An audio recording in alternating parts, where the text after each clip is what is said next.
Things that he would get upset looking back on it were things like people not paying attention or people being on their phone inappropriately. That's very typical for Jim, that he would want respect as an adult and as a father figure.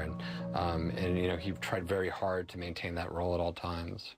By August, yet another sign. He had lost a tremendous amount of weight, so he looked completely different.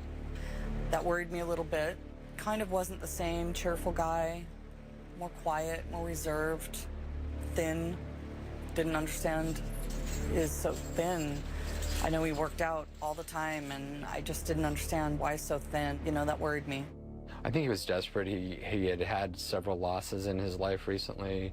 He had a favorite car that had crashed and insurance wouldn't replace, and he had some financial problems, and he felt isolated, and he had begun to complain a little bit about being depressed.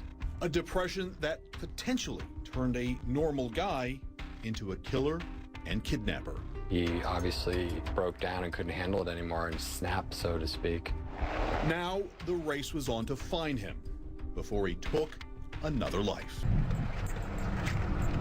And officials found a timed device used to start the fire. They also said that it was a very sophisticated incendiary device that lit the house on fire, which is very confusing for us because Jim couldn't work the remote control. Andrew Spanswick is a friend and spokesman for the DiMaggio family. The family obviously doesn't know what's going on. What we don't know is almost more interesting than what we do know. For both families at the center of this tragedy, there is plenty that doesn't add up. There was an insurance policy for $112,000. In 2011, it was the beneficiary was named, and the beneficiary is Brett Anderson's mother, so the grandmother of Hannah and Ethan. And, says Spanswick, before 2011, the beneficiary had been Jim's sister, Laura, a fact that fueled even more speculation.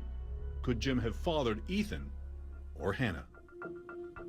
We had heard this leak of the neighbors saying that potentially there was a relationship between Jim and Christine, and that's when Laura had a knee-jerk reaction. A knee-jerk reaction to consider a DNA screening for paternity, using samples Laura already had. She has blood and hair samples from James DiMaggio, her brother, and she got that from the original coroner. And then she has a hair sample of Hannah from when she slept at her house fairly recently. Though no paternity test has taken place for Christina's family, the damage was already done. In a statement, Brett Anderson also dismissed the idea, saying Christina was pregnant with Hannah before they even met DiMaggio, and that Brett Anderson's DNA was used to identify the body of his dead son, Ethan Anderson. What was the motive? Why did he do this? Spanswick says all anyone wants are answers. Nobody can understand what a bizarre case this has been. A guy out in the woods with a cat, with a girl, and a house burning down, all these crazy stories, and there needs to be some closure. Closure for two families still reeling from incomprehensible tragedy.